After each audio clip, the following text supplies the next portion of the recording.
नमस्कार, एक बार फिर आप सभी का स्वागत है आज के कार्यक्रम में। मैं हूँ पूर्णिमा शर्मा। पैंडेमिक के समय में, महामारी के इस दौर में किस तरह से खुद को सुरक्षित, कंप्यूटर को, अपनी जानकारी को, अपनी कॉन्टैक्ट डिटेल्स को, अपने बैंक अकाउंट को और तमाम आपकी प्राइवेसी को, आपकी जो निजी ज़िंदगी है, उसको कैसे सुरक्षित रखा जाए जब त हमेशा आपके साथ ये मोबाइल आपके साथ रहता है। जहाँ भी आप जाते हैं, लोग तो अ, अपने ड्राइंग रूम से लेकर अपने बेडरूम में फ़ोन का लगातार इस्तेमाल करते हैं। तो ऐसे में कैसे इसको सुरक्षित रखा जाए ताकि किसी को एक अनऑथराइज़्ड एक्सेस इसमें ना मिले? आप चाहे आपके कंप्यूटर की बात हो, चाहे आपके डेस्कटॉप की बात हो, चाहे लैपटॉप की बात हो, चाहे बात हो। खास तौर पे आपका जो ज़िंदगी भर की कमाई है, उसमें किस तरह से साइबर हैकर्स जो हैं वो सील लगा रहे हैं, किस तरह से अंतर्राष्ट्रीय स्तर पर ये पूरा साइबर क्राइम जो लोग करते हैं, जो आपको का निशाना बनाते हैं, उनका मोडस ऑपरेंडी क्या होता है? किस तरह से भारत के बड़े शहरों से लेकर गाँवों तक साइबर क्रिमिनल्स की पहुँच बढ़ रही है? इस पर चर्चा करने के लिए हमारे साथ पवन दुग्गल जी मौजूद हैं, जो कि साइबर लॉ एक्सपर्ट है। बहुत-बहुत स्वागत है पवन दुग्गल जी आपका हमारे कार्यक्रम में। धन्यवाद। तो पवन दुग्गल जी, हम आपसे समझना चाहेंगे कि इस पैंडेमिक के दौर में जो साइबर क्रिमिनल्स हैं, उनकी एक्टिविटी बहुत बढ़ गई है। देश में नहीं, विदेशों से भी इसके तार जुड़े माने जाते हैं कि चाहे चीन का नाम बहुत आता है इसमें कि किस तरह से हमारे इंस्टीट्यूशंस पर हम बड़े संस्थानों पर, सरकारी संस्थानों पर साइबर अटैक्स होते हैं, साइबर हमले होते हैं। इतना ही नहीं, लोगों की जो निजी जानकारी है, उस पर भी इन साइबर हैकर्स की नज़र होती है, साइबर क्रिमिनल्स की नज़र होती है। तो कैसे ऐसे में खुद को सुरक्षित रखें, आप हमारे व्यूअर्स को बताएँ? धन्यवाद पूर्णिमा जी। आज हम सबको एक बात याद रख लेनी है कि ना केवल ये युग महामारी का युग है, बल्कि ये साइबर क्राइम का युग है। एक और दृष्टिकोण से देखा जाए तो जो स्वर्णिम युग है साइबर क्राइम का, वो कोविड-19 के आने के साथ-साथ प्रारंभ हो चुका है। और जब हम इस golden age of cyber crime की बात करते हैं, तो इसकी कुछ खास विशेषताएं हैं। पहली तो यह है कि जितना साइबर क्राइम ने इजाफा पिछले 50 सालों में किया था, उससे कहीं ज्यादा इजाफा इस साल हो गया है। दूसरी बात, अब साइबर के नए नए उभरते हुए अवतार, उसके मैनिफेस्टेशंस नजर आ रहे हैं। तीसरी बात, इन साइबर क्राइम्स का इकोनॉमिक इम्पैक्ट बहुत बड़े पैमाने पर अंतर्राष्ट्रीय और रीजनल राष्ट्रीय स्तरों पर देखने को मिल रहा है। सन 2020 में पूरी दुनिया भर में लोगों ने $6 ट्रिलियन से ज्यादा पैसे गवाए साइबर क्राइम के प्रति। और ये आंकड़े कम नहीं हो रहे हैं। एक अनुमान लगाया जा रहा है कि 2021 के आखिर तक अब लगभग दुनिया $8 ट्रिलियन से ज्यादा पैसे गवा देगी साइबर क्राइम को लेकर। तो जब साइबर क्राइम इतनी बड़ी जबरदस्त इकोनॉमिक फोर्स बन चुका है, तो कहीं ना कहीं अब आपको समझना होगा कि साइबर क्राइम आपके और हमारे जीवन का अब हिस्सा बन चुका है। तो हम कहीं ना कहीं साइबर क्राइम के शिकार हो सकते हैं, हो चुके होंगे, या आने वाले समय में हो जाएंगे।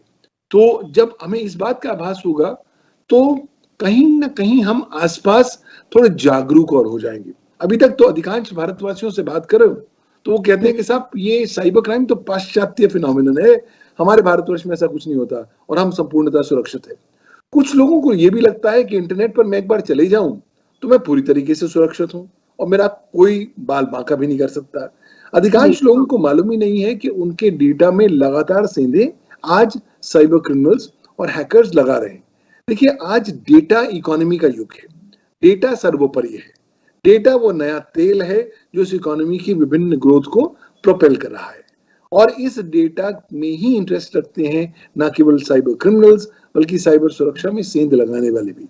तभी हम देख रहे हैं कि पिछले साल से लेकर आज तक साइबर आक्रमण का जो दौर है और उनकी जो संख्या है वो लगातार बढ़ती जा रही है। ये आक्रमण न केवल अब क्रिटिकल इंफॉर्मेशन इंफ्रास्ट्रक्चर पर किए जा रहे हैं, साथ ही साथ ये कंपनियों पर आक्रमण हो रहे हैं, चाहे वो distributed denial of service attack हो या चाहे रैंसमवेयर हो। और ये आक्रमण अब इंडिविजुअल्स को भी टारगेट किए जा रहे हैं। आज अगर कॉर्पोरेट जग पर अगर आप देखें तो सबसे सर्वप्रमुख जो आज साइबर क्राइम उभर कर आ रहा है उसे रैंसमवेयर कहते हैं। यानी कि हमें एक फिरौती की कहानी तो मालूम ही है वास्तविक जीवन में। यहाँ पर ऐसा होता है कि आपको आपके कंप्यूटर सिस्टम में कोई मेल आ जाती है, कोई प्रोग्राम आ जाता है जो आपके तमाम सारे डेटा के ऊपर एक डिजिटल ताला लगा देता है और कहता है कि साहब अगर आपको इस ताले की चाबी चाहिए तो मुझे इतने पैसे दीजिए बिटकॉइन में, तो मैं आपको चाबी दूंगा, फिर अपना डेटा एक्सेस कर पाएंगे। अगर आप पैसे देते हैं तो फिर आपका भाग्य है कि आपको वो जानकारी या वो एक्सेस मिलता है या नहीं मिलता। हर 11 सेकंड में पूरी दुनिया भर में एक कंपनी रैंसमवेयर साइबर क्राइम का शिकार होती है। साथ ही साथ अब जो अटैक्स हो रहे हैं वो विशेष तौर पर क्रिटिकल इंफॉर्मेशन इंफ्रास्ट्रक्चर पर हो रहे हैं, अंतर्राष्ट्रीय और रीजनल लेवल्स पर, health care, vaccine R&D laboratories पर, वहां पर आक्रमण हो रहे हैं। ये साइबर क्रिमिनल्स चाह रहे हैं कि जो लेटेस्ट शोध हो रही है नए वैक्सीन को लेकर उसका फॉर्मूला चुराया जा सके, डार्कनेट पर बेचा जा सके, विभिन्न राष्ट्रों को बेचा जा सके। साथ ही साथ जब हम अपने एक इंडिविजुअल लेवल की बात करते हैं तो हम पाते हैं कि इंडिविजुअल लेवल पर भी 3 विशिष्ट प्रकार के जो साइबर क्राइम है बहुत ज्यादा उभर कर खिल कर आए हैं इस कोविड-19 महामारी के दौर में। पहला जो सबसे ज्यादा खिलने वाला साइबर क्राइम है उसे हम कहते हैं फिशिंग, जिसमें जाल बिछाया जाता है। आपको या तो फोन आएगा या आपको ईमेल आएगा कि आपको कोई बहुत बड़ी लॉटरी मिल लग गई है या आपको कोविड-19 की वैक्सीन का एक प्रायोरिटी नंबर दिया जाने वाला है, आप इस लिंक को क्लिक करें या कोई अटैचमेंट खोलें।